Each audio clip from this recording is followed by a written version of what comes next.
أعوذ بالله من الشيطان الرجيم. بسم الله الرحمن الرحيم. الحمد لله رب العالمين بارئ الخلائق أجمعين وباعث الأنبياء والمرسلين الذي بعد فلا يرى وقرب فشهد النجوى تبارك وتعالى. ثم الصلاة والسلام والتحية والإكرام على خاتم النبيين وسيد المرسلين وشفيع المذنبين الرسول المؤيد والنبي الممجد المصطفى الأمجد أبي القاسم محمد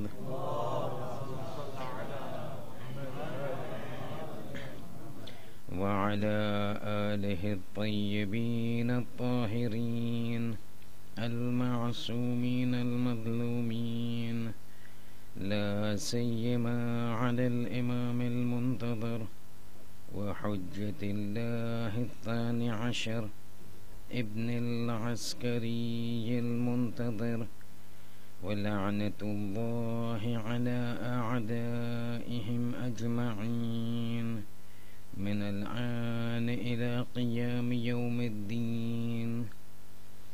أما بعد، فإن الله الصادق العليم قال في كتابه الكريم القرآن الحكيم: بسم الله الرحمن الرحيم. بقية الله خير لكم إن كنتم مؤمنين. صلوات.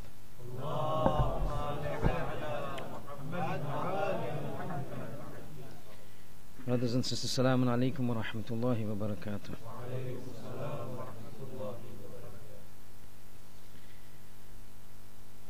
Not very prevalent in the part of the world that I come from Africa.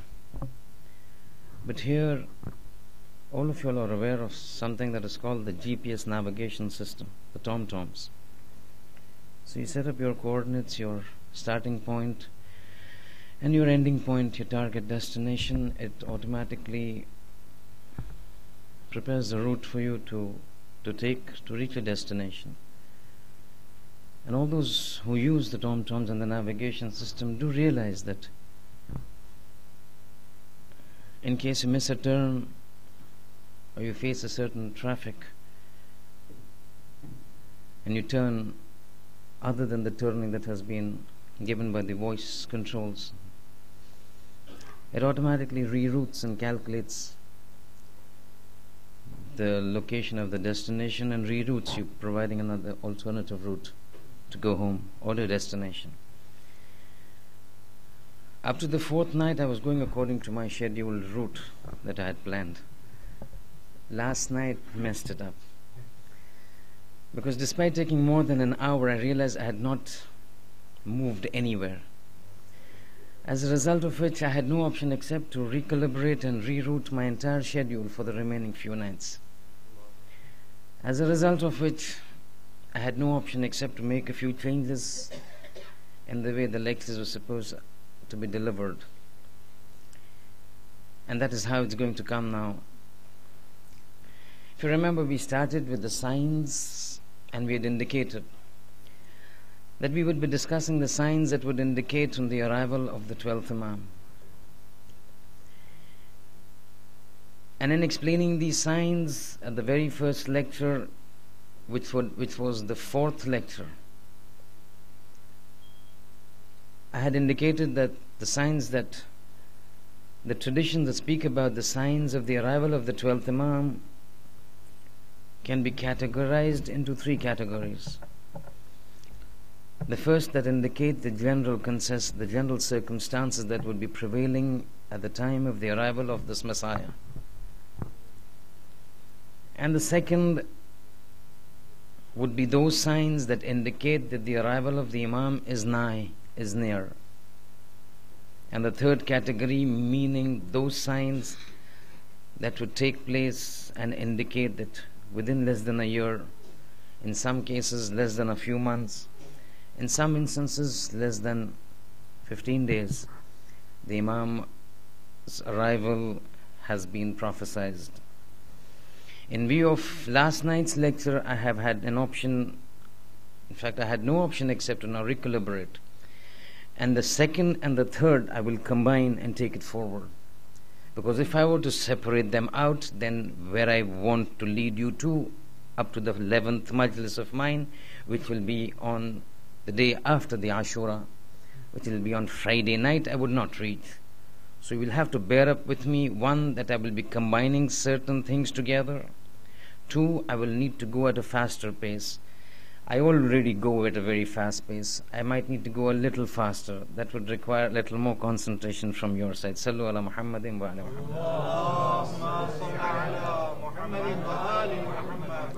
Last night we discussed those signs, those prophecies of the Holy Prophet, of the Masumin, that indicate the general circumstances that would be prevailing, that would be existing at the time of the arrival of the 12th Imam. A situation so terribly corrupt, so terribly depraved, licentious, that the Imam, when he is mentioning out these traditions, eventually he says the situation at that time would be such that it would be easier to hold aloft fire in a person's hand from morning to evening. That would be easier for a mu'min as compared to maintaining and safeguarding his iman from morning to evening. And then we had those various moral, social and religious depravities that would come in. And we heard a few of them. كَانَ الْحِلْمُ ضَعَفًا. Forbearance and patience will be considered as a sign of weakness. وَكَانَ الظُّلْمُ فَخْرًا. And dhulm and oppression will be considered as a trait. Everybody would want to be in a competition as to who is more dhalim, who is more oppressive, so as to gain respect of the others. Certain things we will just quickly pass by, and then we will go on to the next segments. That one of the things, or rather two of the things, that we need to be very careful about is in the same traditions in which the first Imam Ali ibn Abi Talib alayhi salatu was salam, when he says Saluni qabla an tafqiduni, and then he says ask me what you want, and that Ravi comes up and says tell me what will happen at the time of the Akhir Zaman. This is what he started off. And amongst the things he said is, remember, nearing the end of the times, you will see two more signs. Now these are still the circumstances that are prevailing at the time we are talking about, which do not indicate the time factor. Saying one of the things that you will see will be وَزُخْرِفَةِ الْمَسَاجِدِ وَحُلِّيَةِ الْمَصَاحِفِ. That you will see the masajid being ornamented and the covers of the Quran being decorated. وَحُلِّيَةِ الْمَصَاحِفِ وَزُخْرِفَةِ الْمَسَاجِدِ. That a time will come when you will see masajid ornamented like never before. Each masjid competing with the other in the finery and the ornamentation. And every so often you will see a copy of the Quran coming out with extravagant decorations. Here neither is the mention or the implied meaning of the Imam nor mine that masajid should not be decorated. Neither is the implied meaning of the Imam nor am I in any way indicating that the Quran should not be decorated. The meaning that the Imam was wanting to state is that people would give so much emphasis to the facade and the exterior of the masajid and the Quran, but leave out what was supposed to be there inside the masajid and inside the Quran. People would get involved, would get embroiled, would get fascinated by the zahir, and they would leave out the ruh of the masajid and the masahif. Masahif means the Quran. And you see in today's world, there are countries, so-called Islamic countries, in which there are so many masajid, beautiful masajid that are regarded as one of the finest of architectural displays. But in those countries, if you go, you will find more masajid than the musalli. Those masajid are used. Let's take the case of Turkey, for example. Turkey is an Islamic country. Many people have visited Turkey. If you go to Turkey, the architectural beauty of the masajid of Turkey is well renowned all over the world. But it is a common knowledge, in Turkey there are more masjid than people inside the masjid, metaphorically speaking. Those are used for tourism. People go for tourist purposes, and they go inside to see the mosque. At the time for prayers, have a look inside how many people are really praying. Imam says people will pay more extravagant attention to the exterior of the masjid, leave out the soul which is inside the masjid. And same thing with the Quran. You will see Quran with beautiful glossy covers, with beautiful colors inside. But how many times do we read the Quran? And the Imam says people will take so much attention, pay so much attention to the exterior of the Quran. But the use of the Quran, to use it for reading, for understanding, as a means of guidance, will be left only for the month of Ramadan. For the whole year it will be lying on the mantelpiece. Come the month of Ramadan, we start picking it up. 30th, the 8th comes, it goes back again for another year. وَزُخْرِفَتِ الْمَسَاجِدِ وَحُلِّيَتِ الْمَسَاحِفِ. And these are the things that the Imam was saying. A situation will go on to such an extent that people will now clamor out, where is the Messiah? It's still not the time that has come. We may say, Allahumma ajil li waliyikal faraj. We may say, Allahumma kulli waliyikal faraj.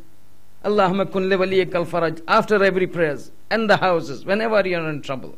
But the time will come when the real time to say, Allahumma kulli waliyikal faraj is still to come. When the entire world will be filled up with such corruption that that sentence of the Holy Prophet repeated time and again, that when he comes, muli'atil ardu adlan wa qista kama muli'at dhulman wa jawra, that the earth will be filled with oppression and injustice. He will come, replace that with equality and peace.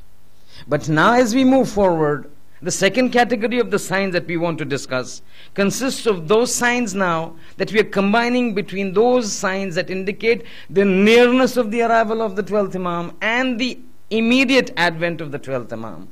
And then these things are signs that we need to realize. But certain categories that we will discuss from the time that indicate the corruption of the scenario on the earth, there is one factor that would come up, and that is very intricately linked to the coming of the Dajjal. Again, we will talk about Dajjal inshallah later on. But when we hear the corruption taking place, the social corruption, the moral corruption, and the religious corruption, all these corruptions will spread into the land.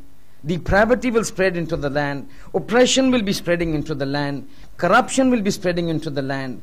Together with this, to make matters worse, this is the Akhiru Zaman that we are talking about, where situations are to such an extent that there is point of no return. For nobody there lies a point of any return. The only point of return lies at the hands of an Imam Ma'soom. A similar situation that took place in the year 60 Hijri and the 61st Hijri, where situations had reached to such an extent at the hands of Muawiyah, at the hands of Yazid, that there was point of no return for Islam. The only point of return for Islam during those circumstances had to take place at the hands of Hussein ibn Ali and Imam Ma'soom. Similarly, I keep reminding you again, the intricate relationship between the 3rd Imam and the 12th Imam. Here comes another intricate relationship. Even at that time, it was essential, mandatory, and the only responsibility of the Imam itself for him to come forward to make Islam reach forward after having reached a point of no return.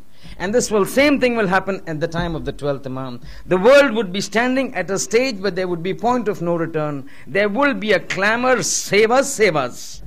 And nobody would be able to save the people. You read the traditions and you will know. The traditions that say the situation that would come. The only solution at that time, the only person, the only entity who can deliver at that point of time would have to be an Imam Ma'soom, the 12th Imam. But after the corruption having taken place and prior to the arrival of the 12th Imam, there would be one more instance that would take place.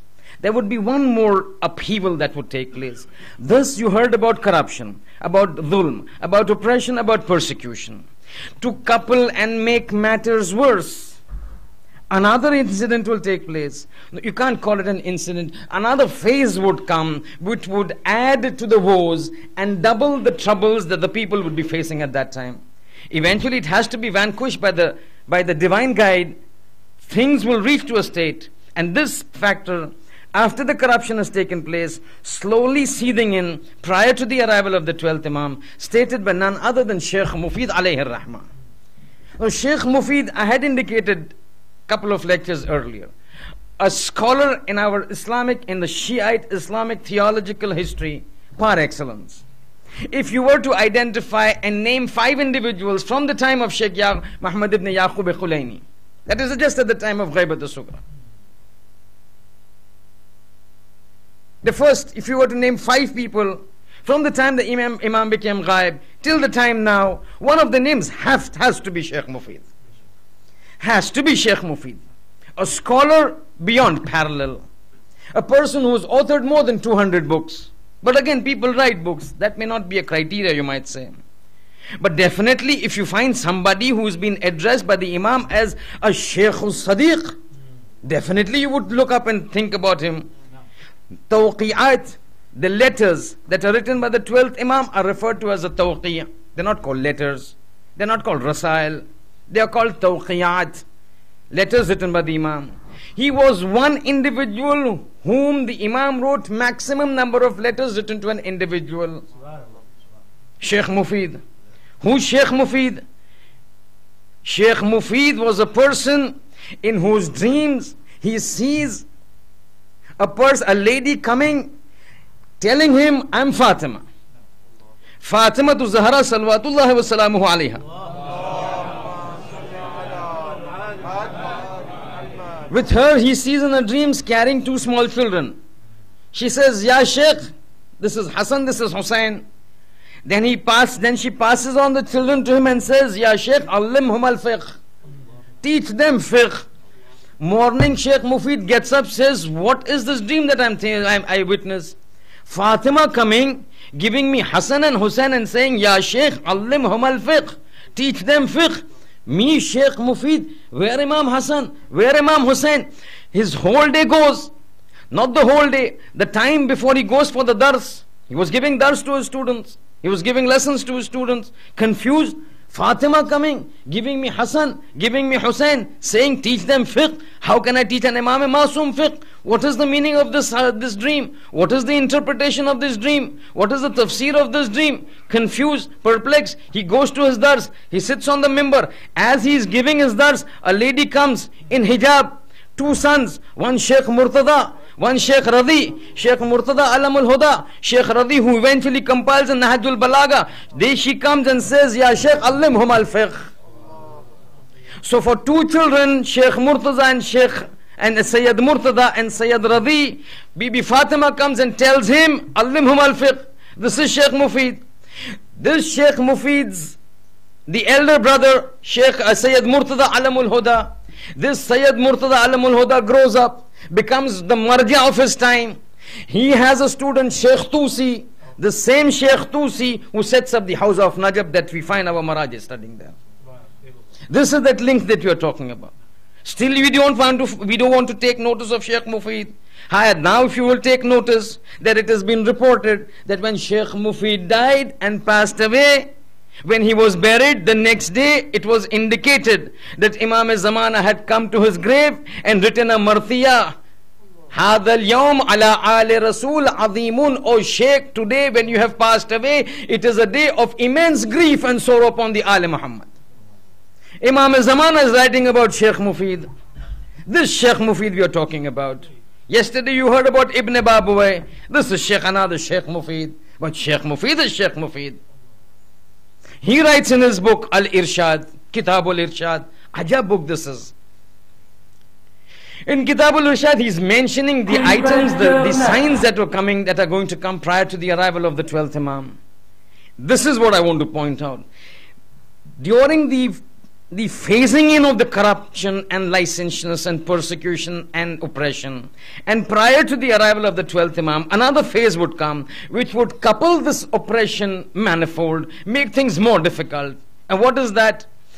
The economy of the regions in the world will face a complete annihilation and meltdown. So he brings forward 3 points, and I've picked up 3 points which indicate on this.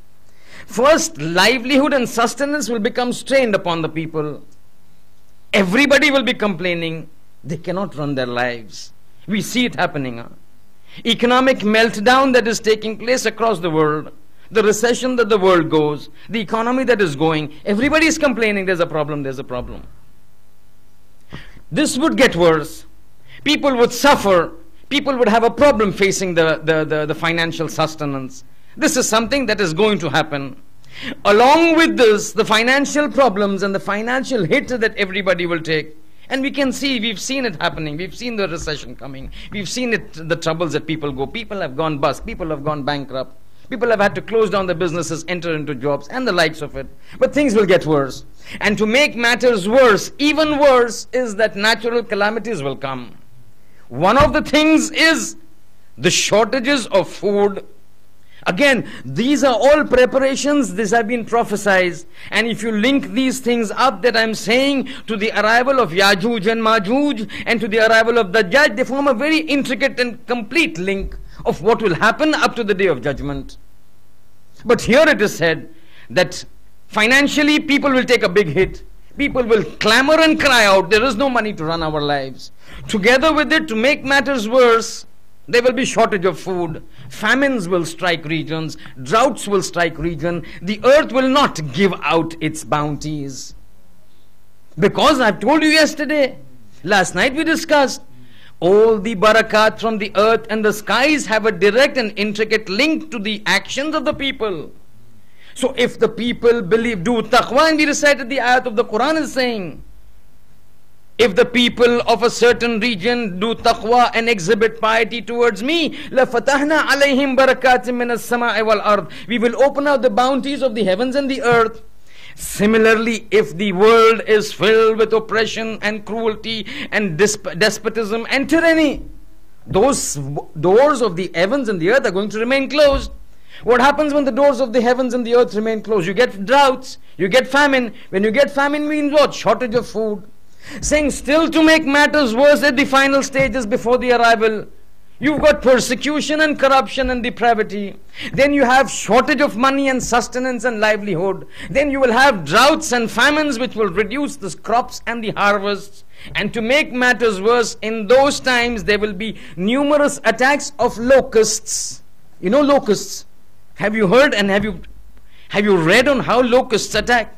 If one swarm of locusts consisting of billions of locusts and grasshoppers, if they were to go across a region, as that entire swarm passes over a region, not a single green vegetation remains over there. Look what happens in Ethiopia and Eritrea. Those are African regions that are very susceptible to the attacks of locusts. A swarm of locusts, if you go through it, there is also a documentary on the Discovery Channel. I assume it should be there on the internet. But when you go, the amount of locusts in one swarm when they attack a region is so much that if they were to go over a region, say a small city like Milton Keynes, for the duration that that swarm goes over Milton Keynes, the light of the sun do not come onto the ground.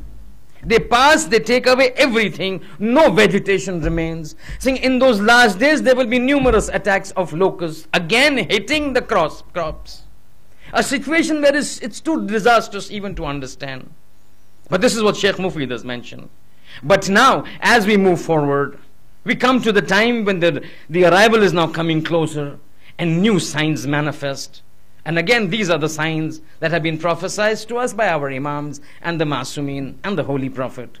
One of the signs that is very close to the arrival of the 12th Imam is that the tradition says that close to the arrival of the 12th Imam, you would see black flags coming from the region of Khurasan under the leadership of a person from Bani Hashim. A leader from the Bani Hashim, from Khurasan, with bear carrying black flags will come out into the scene, into the scenario. This is an extremely important scenario and situation, because tradition says this will take simultaneously to the arrival of Sufyani. Sufyani would come, this black flagged army under the leadership of a Bani Hashim, who is also called Sayyid Hassani, because he would be from the lineage of Imam Hassan alayhi salam. They would come together, and another person which I will just mention. All three will come together at the same time. Sufyani we will not talk today. Sufyani is too important to finish in half a lecture. Sufyani we need tomorrow night. A very detailed discussion, because it is said prior to the arrival of the 12th Imam, Sufyani has to come. It's one of those definitive signs. Sufyani, then the Imam. But there are a few misconceptions that we have with respect to the arrival of the Imam that we will discuss. We need to clarify. You will hear 2 or 3 things which will be contrary to what you and me have been hearing since we were small. We will clarify. Those are not controversial issues. We didn't know them. Not that they are new things, but we will come to that. Sayyid Hashimi or Sayyid Hassani, traditions reveal, he will start and he will come from Khurasan. And I will read a tradition to you, a very nice tradition, to show how things will unfurl. Said this man, a young boy, but very strong, courageous, brave, very pious, will lead a revolution, will lead an army from Khurasan. Khurasan will play an extremely important role in the time of the revolution of the 12th Imam. These Iranians, these Khurasanis. Now when we talk about Khurasan in historical areas, when the tradition talks about Khurasan, today Khurasan is a province in Iran, but previously Khurasan meant the whole of Iran and even parts of Afghanistan. We are talking about this region. We are not talking about that Mashhad area of the entire city of Iran. Khurasan in those times meant the whole of Iran of today, together with parts of Afghanistan. From there a person will rise from the lineage of the Holy Prophet, a muhib of Ahlul Bayt, from the lineage of Imam Hassan alayhi salam. Hence they called him Hashimi and Sayyid Hassani. When he comes, traditions even reveal certain characteristics. And this is something that we need to realize. Certain traditions mention characteristics. Like for example, tradition says, وَفِي كَفِّهِ الْيُمْنَى خَالٌ, on the palm of his right hand there will be a black mole. To such extent, when incidences are important, you will find small little characteristics being mentioned out. This personality will come. Now when he comes, there will be 2 aspects related to it. And I will read out the 2 hadith. But one aspect I will not explain now. I will explain when I am talking about Sufyani tomorrow. The other aspect I will explain. Both these traditions have come from our 5th Imam, Imam Muhammad Baqir alayhi salatu wassalam. The 5th Imam first, the hadith which I am not going to explain. It says, يَخْرُجُ شَابٌ مِّن بَنِي Hashim. At the time when the 12th Imam is coming, prior to that, يَخْرُجُ will manifest a shabun. Shab means a young man, a youth, in its prime youth. يَخْرُجُ شَابٌ مِّن بَنِي Hashim. A youth from Bani Hashim will manifest himself. Min Khurasan, from Khurasan, birayatin sood. He will be bearing black flags. Black flags, a sign of avengement, sign of revenge. That we are in a state of mourning. This is what Bani Abbas did. You remember? Bani Abbas, when they were against war with Bani Umayyah to take power, one of the ways they sought to obtain the sympathies of the people to gather with them against the Bani Umayyah, they used black color. This is state color of the Bani Abbas, black. So why black? Because black is a sign of mourning. Mourning for what? Mourning for the Ahlul Bayt. Why do you want to mourn the Ahlul Bayt? Because they were persecuted from the time of Ali alayhi salam, going on to Karbala till this time of Sadiq and Baqir alayhim as-salam. Khurasan, this tradition says, يَخْرُجُ شَابٌ مِّن بَنِي هَاشِمٍ وَعَلَى يُمْنِ كَفِّهِ الْيُمْنَى خَالٌ مِّن خُرَاسَانٍ بِرَايَاتٍ سُود, carrying black flags. When he comes, what will happen? يُقَاتِلُ أَصْحَابُ السُّفْيَانِ فَيَحْزِمَهُمْ. When he comes, he will fight with Sufyani. I leave this over here. I'm not explaining. This is all part of tomorrow's lecture, inshallah. But the second tradition, again from the 5th Imam. You see, we are talking about the 5th Imam. This is the time after the 12th Imam. Not just after the 12th Imam. We are 1400 years, 1200 years into the ghaibat of the 12th Imam. God knows how many more thousands of years remaining. The 5th Imam is talking about that period. You see the importance? You see how much importance the Imams attached to it? They had to attach. Because this man is going to fulfill the promise of God. This man is going to fulfill the promise of God upon the earth. He had to be so important. The second hadith. The second hadith which I will explain. It says, An Jabir. This is said by Jabir ibn Abdullah Ansari. From the 4th Imam, from the 5th Imam. No, yes, from the 5th Imam. He said, قال تنزل الرايات السود حتى تخرج من خراسان إلى الكوفة. You will see prior to the arrival of my son, certain black flags will rise with an army and move from Khurasan to Kufa. Now remember this word Kufa. Remember this city Kufa. Tomorrow Kufa is going to play an extremely important role with Sayyid Hassani and with Sufyani. He's saying, Hatta takhruju min Khurasan. You will see black flags rising. They will come from Khurasan ila al-Kufa, till Kufa. فَإِذَا ظَهَرَ الْمَهْدِي. And when these flags will manifest themselves, they will rise, they will show themselves, they will show their preparations for war. فَإِذَا ظَهَرَ الْمَهْدِي. And then when the Mahdi will come before this group, and the leader of this group, what will happen? بَعَثَ إِلَيْهِ بِالْبَيْعَةِ. This group will join Imam Mahdi and do the bay'at. What happens? Tradition says, first Imam, he's narrating, when he mentions this, he explains. He's saying a person from Bani Hashim with 12,000 people bearing black flags will come from Khurasan. They will move from Iran, from Khurasan, and move into Iraq. They will move towards Kufa. What will happen in Kufa? Again, tomorrow. But when these people come over here, certain instances will take place in Kufa. At that point of time, the 12th Imam will come. The reappearance will take place. An occasion will arise when the army of the 12th Imam and the army of Sayyid Hassani, or this Bani Hashim youth, this Sayyid Hassani, will gather together. Keep it in your mind. This person is supposed to be from the lineage of Imam Hassan alayhi salam. The 12th Imam is from the lineage of Imam Hussain.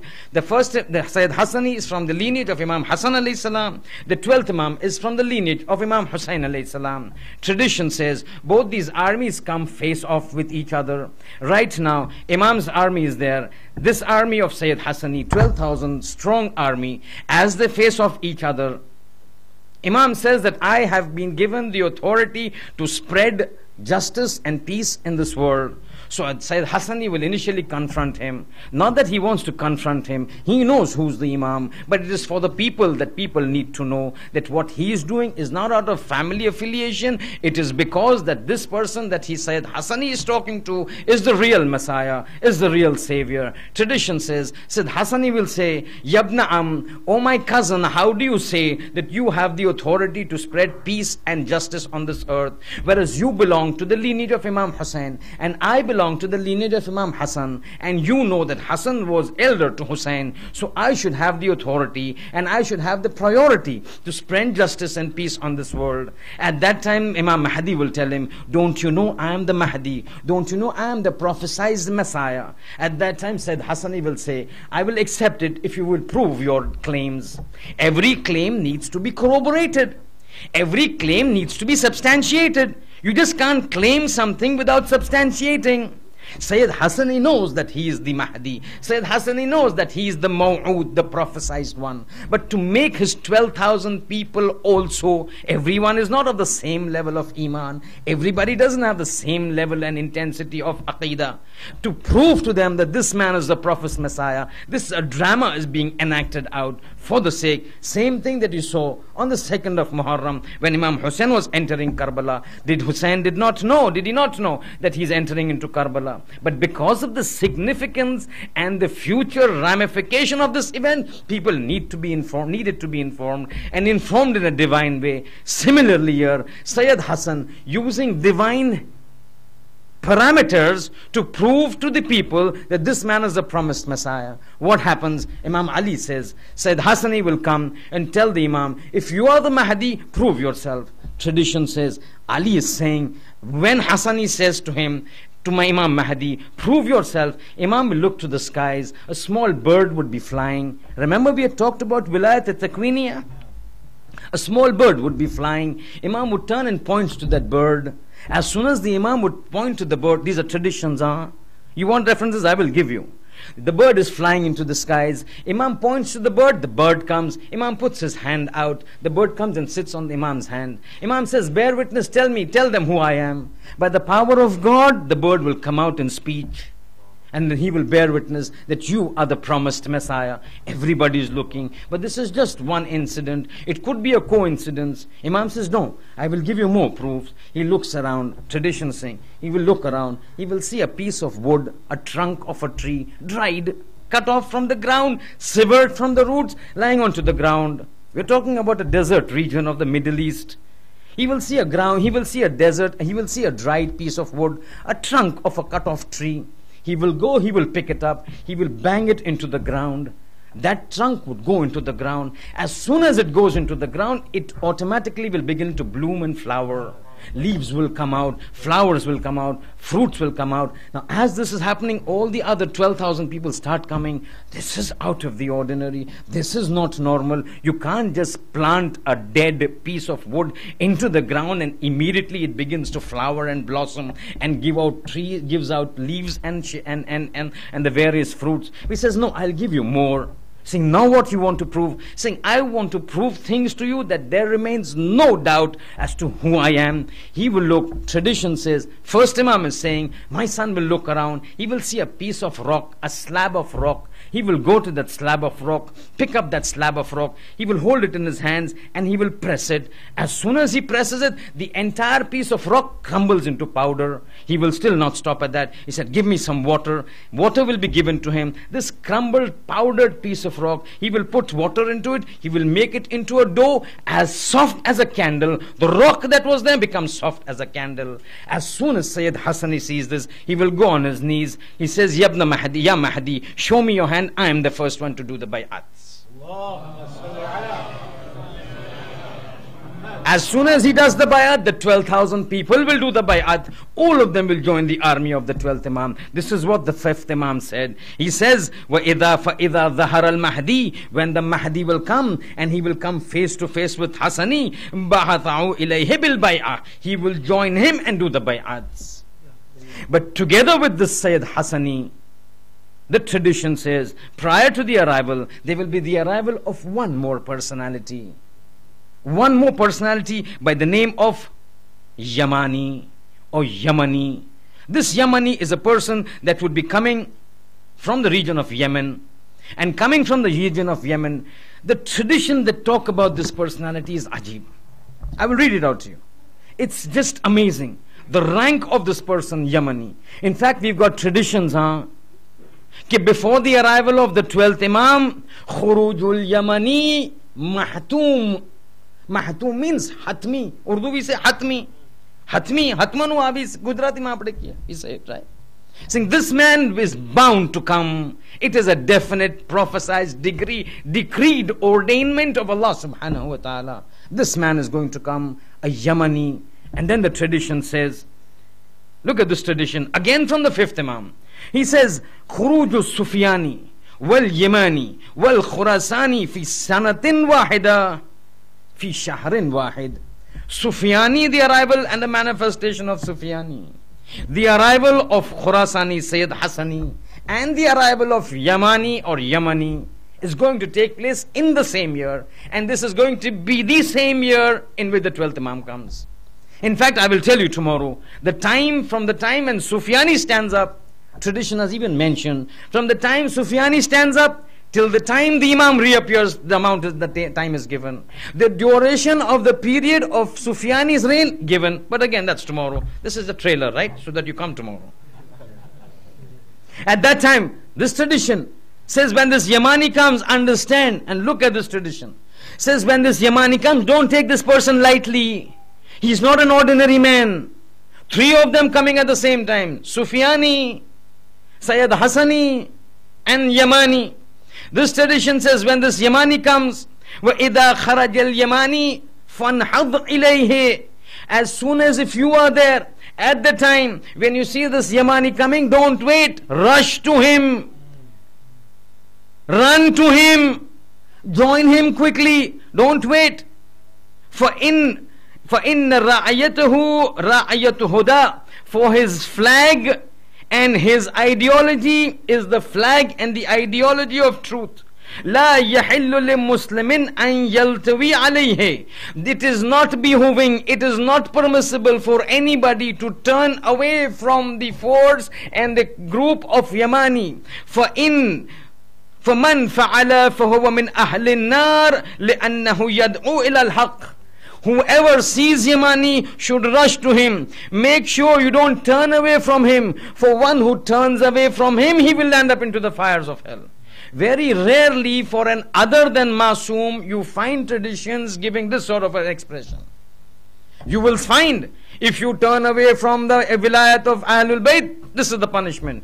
If you oppose a Masoom, this is the punishment. But for a Ghair Masoom, very rarely you will find tradition saying, وَمَنْ يَلْتَوِي عَلَيْهِ فَمَنْ يَفْعَلْ ذَلِكَ. Who does not do it, turns away from the forces, turns back against him.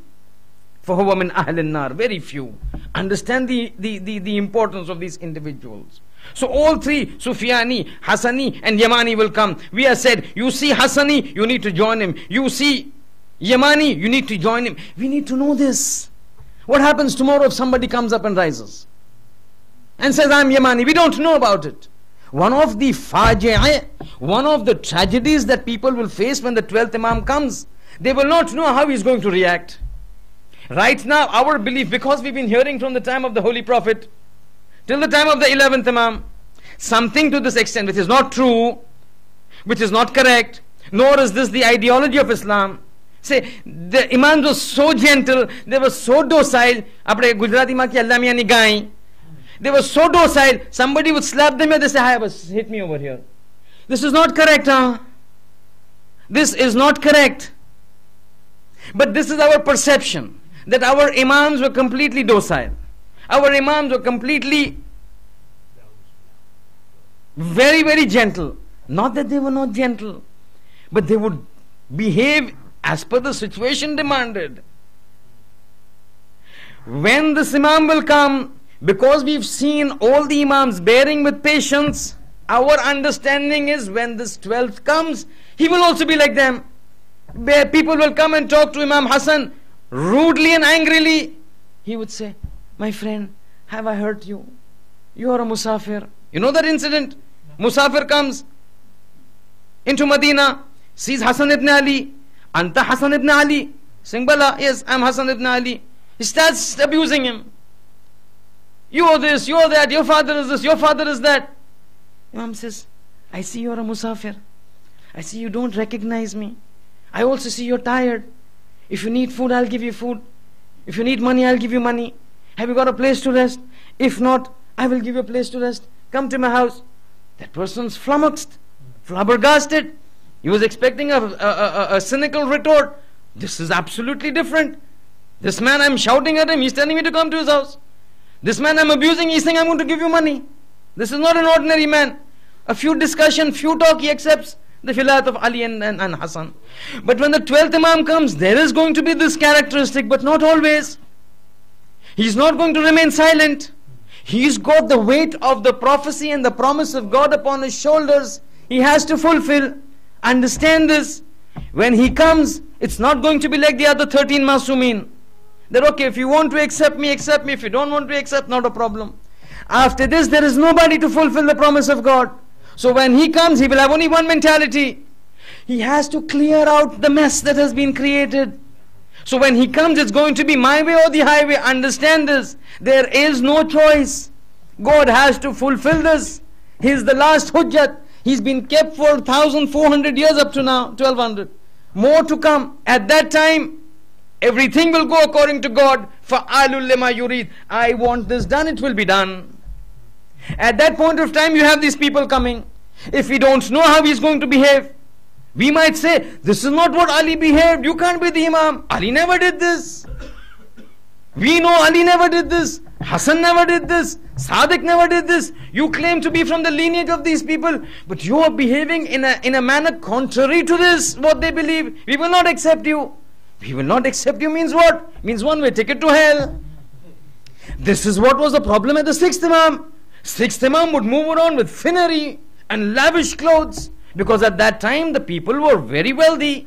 He could not have afforded to wear clothes that were torn, that were old, that were tattered. You have to maintain a respect in the society. So he would wear lavish clothes. People would come and tell him, you're not the Imam. So Imam would say, how am I not the Imam? What have you seen in me that makes you feel that I am not the Imam? What have you heard from me that is contrary to Imamat? He's saying, but Ali would wear tattered clothes. His clothes were so tattered that till the last tatter was remaining, he would never buy a new one. But look at your clothes. Then he had to explain, Baba, that is because of this fulan fulan, this is because of this fulan fulan. Then he said, now I understand. This is the same problem with the 12th Imam. He will come, we will try to extrapolate him on the activities of the previous Imams. Little realizing he's coming with a different mission. All the 13 Masumeen always felt, no, he's going to come. He is going to come. Let me be patient. He will do it. Let me be patient. You heard yesterday people coming to the 4th Imam and telling him, Baba, rise up, stand up, he will support you. What did he say? No, the 12th will come. When the 12th comes, he can't say 13th will come. There is no 13th. He has to finish the job. At that time, it has to be my way or the highway. Who else is going to come? There is nobody coming after him. So it has to be that way. We need to know what he is going to do. He takes a boy who's shaving and he begins to flog him. Saying, Ajab this Imam is. No other Imam flogged the youth in his time when they were not having a... I'm giving an example. Don't catch me outside. Give me the riwayat. Show me where it is. Just like we tell Aga Sistani. Where is music haram? Show in the Quran. I'm giving an example. A youth has said, I will flog you because you're shaving. Saying, but in the time of Imam Sadiq, at the time of the 8th Imam, people, there were youths who were shaving. They never got flogged. This man is flogging, and yet he claimed himself to be the Imam. No, I don't accept you. Then you heard about Abdullah ibn Zubayra. You heard about Bukhtun Nasra, the perils of leaving the Wali of Khuda. But let's move forward. Again, my navigation is going wrong, but we need to move forward. One of the things that will go on, and now when you are closer to the arrival, people will begin to see signs of the power of God upon the universe. See, this entire universe is controlled by a very daqiq, a very munazzam, a very systematic order. I'd mentioned once, the system of the celestial objects, the way the nature functions. You are able to predict to the second the tides will start. Are you not able to predict? You have the dates, the times with the minutes, that at this point the low tide will end, the high tide will start. And the high tide will end. Why? Because the entire celestial entity of the universe is done in such an accurate manner that you can pinpoint it to the minute. You will know exactly after 83 years where this Halley comet is going to be on this day. 83 years. Every year it's been happening. Every time it comes after 83 years, you can pinpoint at this point it is here. But when the time comes closer to the arrival of the 12th Imam, Allah will say, I want to show you my powers. What has been going around for thousands of years, I'm going to change it in the celestial nature. One of the first things that will change, that will take a hit, that Allah will walk around with to show His powers, that I said things, I'm going to change things. No, I said things, I can change things. Yadullahi mabsutatan. The hands of Allah is open. Not like the Yahud used to say, Yadullahi maglula. He said, now he can't change. God says, I will show you. I said. Thousands of years it doesn't change. When I want to change, I will change. Eclipses are something that has always been the fancy and an event of awe from times immemorials. Even in olden days when eclipses would come, they would think some out of the ordinary incidents have happened. And even now, eclipses, whenever they occur, they are always a source of interest in the astronomical world. Right now we had an eclipse, 3rd of November. Eclipses always had a fascination. Celestial objects, suddenly a moon goes away. Suddenly the sun goes away. Half of the sun is eaten. That's what they would say. Now we know what is the reality, the shadow falling out. But in those days they would consider it to be very out of the ordinary. To such an extent, even Islam says these things that happen have an impact on a person's life. You have those makruhat that are there to refrain from at the time of eclipses. It is there, eclipses said, don't do these things, because these things that take place in the celestial nature have an impact into the worldly life. Normally the eclipses that take place have a certain set criteria which don't change.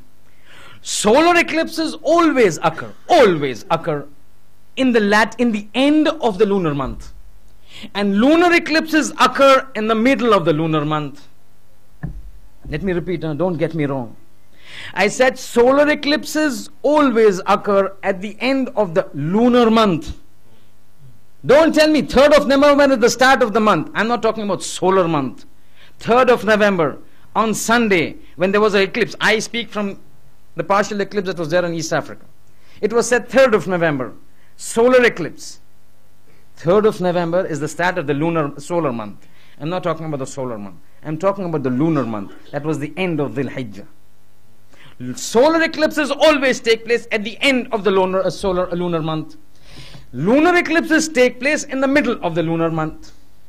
At the time closer to the Imam, this entire schedule that is like clockwork, running for centuries and millenniums, suddenly will take a beating. Solar eclipses which were occurring in the end of the lunar month will occur in the middle of the lunar month. And lunar eclipse which were taking in the middle of the lunar month will now take place at the end of the lunar month. This is something which not me, the 5th Imam, we call Baqarul Ulum, he is mentioning. And one thing about this is that both of these events, you might say, okay, one eclipse took place in a different way. Both the eclipse will take place, times will change, both will take place in one month, the month of Ramadan. This month of Ramadan plays a very important role, you will see as we move forward. Both these eclipses, timings will change. Both will take place in one month. Listen to what the 5th Imam says.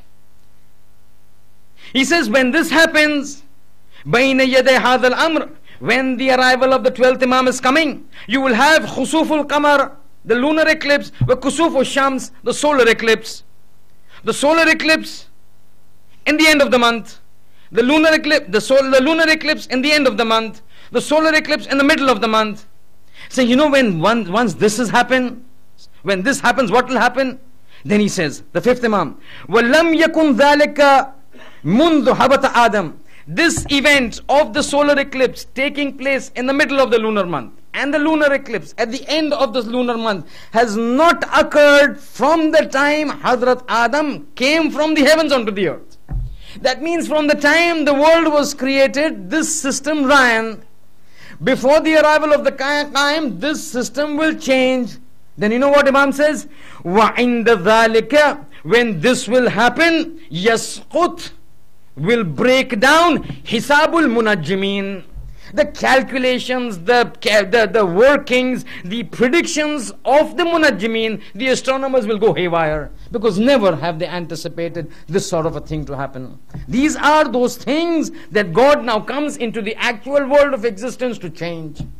Together with this, Sheikh Mufid again in his book Al-Irshad is writing that when these natural phenomena will take a beating from its established norms, one will be the eclipses. The second thing that will take a beating or that will manifest itself is an intense period of rainfall.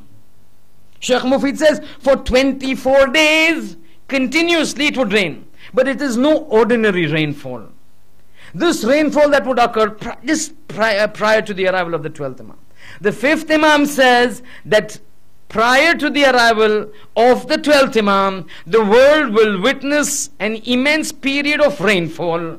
This rainfall would commence from the 15 days remaining of Jamadul Akhir and run 10 days into the 14 days of Jamadul Akhir, 10 days into the month of Rajab, 10 plus 14, 24 days. 24 days it would rain to such an extent that the likes of it, lam yural khalq.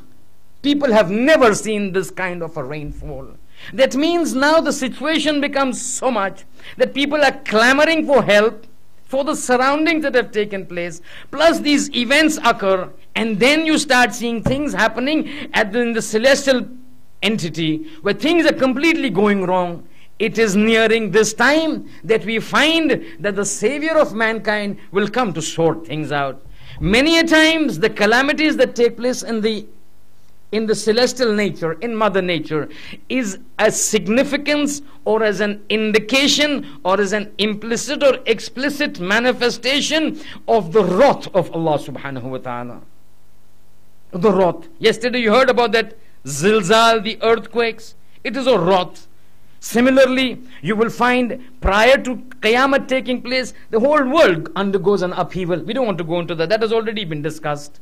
You keep hearing every year, the time when Ashura took place, when Hussein was killed, the entire Mother Nature experienced changes that people had never anticipated. Winds began to blow, storms came up, tsunami types waves began to blow into the sea. These are manifestations of the wrath of Allah. These things that take place indicate now God is now taking things under control. And the control that it takes place is not under His control. Yes, it would be under His control, but at the authority, at the hands of somebody whom He has put onto the earth as His final hujjah. But reaching that stage is not a joke, and I keep saying it. Entering into the fold of that universal mission is not an easy task. It's not an easy task. See, whenever in previous years and in olden times when you would require people to be your friend, there would be something which is called bay'at. You heard the bay'at? What was bay'at? Bay'at means the person who's doing the bay'at would take the hands of the person whose bay'at he wants to do, puts his hand and pledges, I am here to support you while living, even if it means till death. This is bay'at. Support.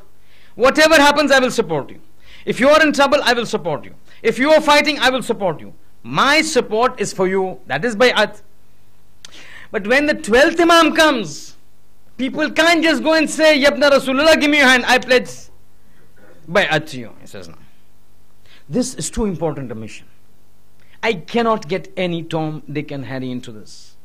So in addition to pledging your support to me on my hand and kissing my hands, I need you to promise 25 things. Traditions report if somebody needs to enter into the army of the 12th Imam and understand, it's my way or the highway. Either we are with the Imam or against the Imam. There is no third party. If you're with the Imam, it's salvation. If you're against the Imam, it's an eternal perdition. You can't stand up against the Wali of Allah, against the Imam of Allah, and expect to be saved. It doesn't work. There are some places there are no choices. You can't say, oh, Imam Mahdi is there, Sufyan is there, I don't want to join any of them. I will adopt a neutral attitude. At that time, it doesn't work. You have to make a choice. You will have to decide. It's that or this. There when Imam Zamana is seeking companions for his universal mission of peace and equality, he'll say, not just kissing my hand. 25 items. Do we know what those 25 items are? If we don't know, then how am I claiming myself sheikh that I will become into the army of the 12th Imam? I don't know what he wants. If I don't know what he... People, career counselors, when you go for job interviews, the career counselors, what do they guide you? Say one of the first criteria when you go for an interview is make sure you do a background check of the company that you're going for. Go on the internet, see what that company stands for, what are its missions, what are its ideologies, what is this position that has been offered as a vacancy for, find out what are the requirements, then you go prepared so that if you are asked, you know what that company is about. We want to enter into the force of Imam Zamana for this universal mission. We don't know what he wants from us. If we don't follow this, he's not going to take us. He's got a sieve. That sieve has got very minute holes.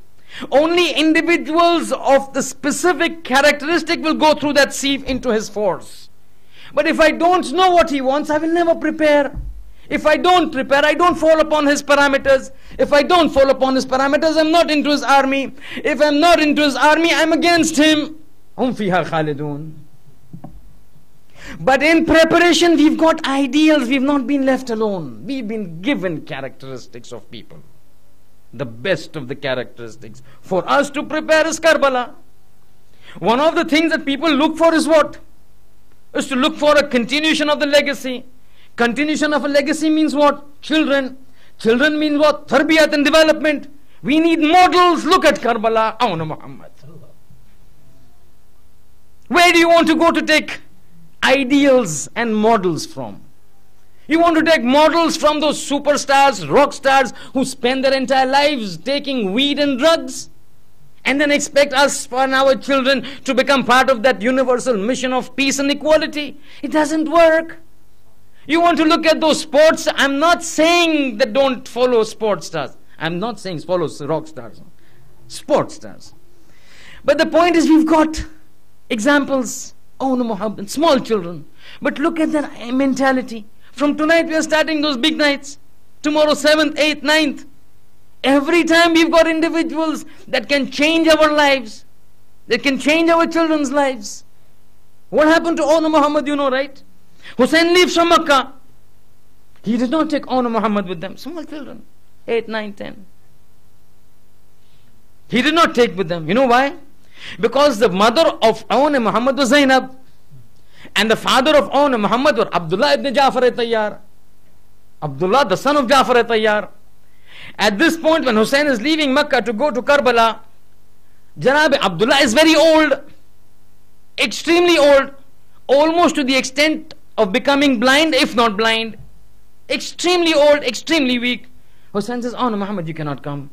You have to stay with your father and take care of them." They move out. I don't want to go into those details. Somehow something happens. Abdullah ibn Ja'far Tayyar comes. He pleads. He requests, "Bibi Zainab, Imam Hussein, I want to give my sons in the way of God. Don't worry about me. I will take care of myself. I don't want to lose out on this opportunity to let my children die for the sake of Islam." You heard that small little girl's speech, giving the speech. Do we pay attention to the speech? One of the sentences that she heard, she stated was this: how many of us parents would be willing to give our children for such cause? To give the lives of our children for such a cause? All of us have children who go to the universities. When the children go to the universities in the night, when you're alone, if you're with the husband or with your wife, at times in the isolation you start weeping. I remember my son, I remember my daughter. However old, but if she's not with you, you remember. If he is not with you, you remember.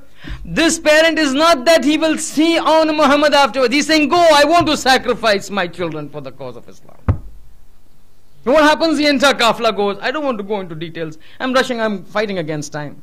The kafla enters the plains of Karbala. The second night, the third night, the fourth night. The 9th night is an ajab. The 10th night is an ajab night, the Shab Ashura. Because there now Hussein's sister Zainab is sitting with Maulana Muhammad and guiding them and advising them how to battle tomorrow. He's saying, "Don't leave me ashamed in front of Fatima to Zahra, Maulana Muhammad. You need to fight in such a manner that I can stand up with respect in front of Fatima to Zahra on the day of judgment, my children. Don't think just because you're strong you can be exempted. You have to show a valor that is equivalent to that of a Bani Hashim." The night passes, the day comes. From the time the battle starts, these children are reminded. Look at the tarbiyat. The mother is telling, "Tomorrow you have to die, but you will not die like a coward. You're going to die fighting, taking the spears in your chest, not on your back. You're not going to take it on your back." Now this is that tarbiyat that is coming to this child. Every morning these two children go to Hussein. "Uncle, let us go to fight. Uncle, let us go for battle. We've given a promise to our mother. Let us go." But Hussein says, "Oh, Muhammad, Zainab, I cannot send you." Every time a lasha would come, Zainab would turn to Maulana Muhammad and say, "This lasha has come. You're still alive? Are you still living?" And every time they would say that we cannot do anything.